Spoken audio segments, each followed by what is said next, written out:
정부가 지난 2월 4일 주택 공급 정책 중 하나로 내놓은 공공주도 3080 대책으로 재개발의 새로운 길이 열렸습니다. 기존에 재개발을 하지 못했던 지역에서 정비 사업이 가능해지면서 지역 주민들의 반응도 뜨겁다고 하는데요. 오늘은 부동산부 서청석 기자와 공공주도 3080 플러스 대책에 관한 자세한 이야기 나눠보겠습니다. 서 기자 나와 계시죠? 네, 안녕하십니까? 네, 공공주도 3080 재개발 사업 지금 신청했거나 신청하려는 지역이 굉장히 많다라고 들었는데요. 서 기자가 얼마 전에 화곡동과 양재동에 직접 다녀왔다고 들었습니다. 그곳의 반응 어떻습니까? 네, 얼마 전 저는 화곡본동 1구역과 양재 2동 1구역을 다녀왔습니다.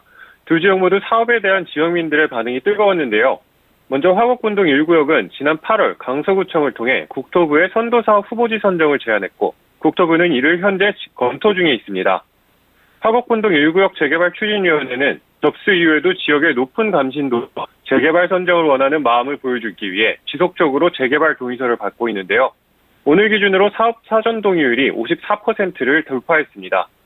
예비 지정지구 선정 후 본지구로 지구 지정이 되기까지는 본동의가 주민의 3분의 2 이상 동의율이 필요한데 이미 과반을 넘어선 겁니다. 만약 사업이 확정된다면 화곡본동 1구역 세대수는 기존 3,330세대 규모에서 5,000세대 이상으로 증가하게 됩니다. 네, 사전 동의율이 통상 본 동의율로 옮겨가게 되잖아요. 그래서 재개발 과정에서 동의율 문제가 굉장히 중요하게 생각이 되는데 현재 화곡본동 1구역은 동의율 문제가 후보지 선정 접수 상태에서 어느 정도 해결이 됐다라는 부분을 좀 짚어줬습니다. 그렇다면 양재 2동 1구역 현재 상황 어떻습니까? 네, 양재 2동 1구역은 아직 후보지 선정 접수 신청은 하지 않은 상황인데요. 혹시라도 있을 잡음을 어느 정도 완화하기 위해 사전 동의율을 과반 이상 받은 뒤 접수를 신청하겠다는 계획입니다. 양재 2동 1구역의 재개발 동의율은 오늘 기준으로 약 43%인데요. 아직 과반에는 미치지 못했지만 해당 사업을 추진한 게 지난 11월 10일인 점을 감안하면 약 한 달여 만에 40% 넘는 지역민들이 재개발에 대한 의지를 보여준 겁니다. 양재 2동 1구역 세대수는 접수 신청 후 사업 확정 시 기존 2,200세대에서 최대 3,500세대까지 늘어날 수 있을 전망입니다. 네, 3080 플러스에 대한 지역 주민들의 반응이 굉장히 뜨거운 상황인데 그 이유 짚어주실까요? 네, 아무래도 속도가 가장 큰 이유인데요. 민간 재개발의 경우 조합 설립부터 입주까지 모든 과정을 거치는데 아무리 빨라도 약 10년 정도가 소요됩니다. 당장 내년 바로 민간 재개발 사업을 진행한다 해도 입주를 하려면 2032년 이후가 된다는 뜻입니다. 반면 3080 플러스는 정부가 도심주택 공급을 신속하게 하기 위해서 사업 기간을 최대 단축해 사업 제안부터 입주까지 4년에서 5년 이내 완료하게 됩니다. 또 조합이 없이 추진되기 때문에 재개발 현장에서 종종 지적되는 조합 비리 등 문제가 없고 또 시행을 LH나 SH에서 하지만 시공은 기존 주요 건설사에서 하기 때문에 주민들은 힐스테이트, 레미안, 자이, 이편한 세상 등 브랜드 아파트에서 살 수 있게 됩니다.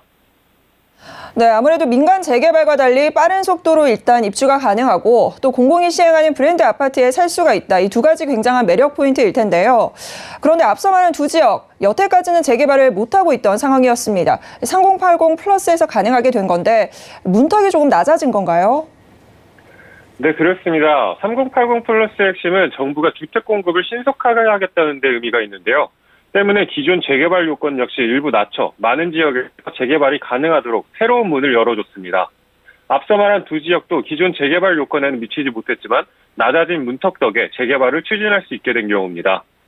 도시 및 주거환경정비법에 따르면 기존의 모든 재개발은 노후도 30년이 67% 이상인 지역만 가능했습니다. 쉽게 예를 들면 29년 된 건물이 아무리 낡아도 30년이라는 조건을 충족하지 못했기 때문에 무너지거나 부수고 새로 짓지 않는 이상 재개발은 불가능했는데요.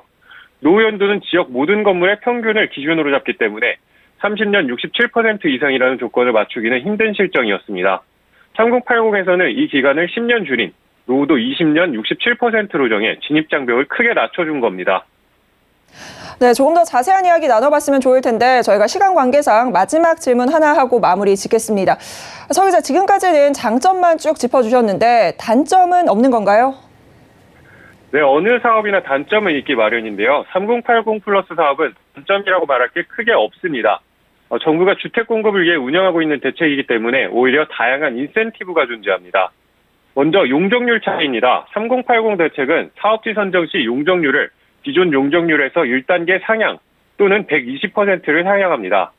증산 4구역을 예로 들면 해당 지역은 민간 재개발을 하게 되면 3,400여 세대가 되지만 3080의 경우 4,100세대를 넘게 되면서 세대수에서 큰 차이가 발생합니다. 그 밖에도 앞서 말한 브랜드 아파트에 살 수 있고 분양금이 모자란 사람들의 내몰림을 방지하기 위해 이익 공유, 지분 적립형 등의 방법으로 추가 분담금 없이 거주가 가능하도록 했습니다.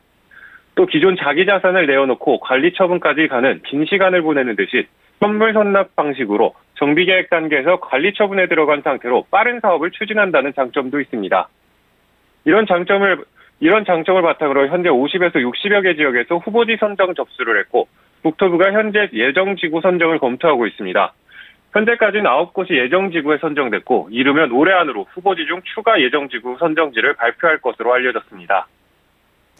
네, 지금까지 서청석 기자와 3080 플러스 대책에 관한 자세한 이야기 나눠봤습니다. 서 기자, 오늘 말씀 고맙습니다. 네, 감사합니다.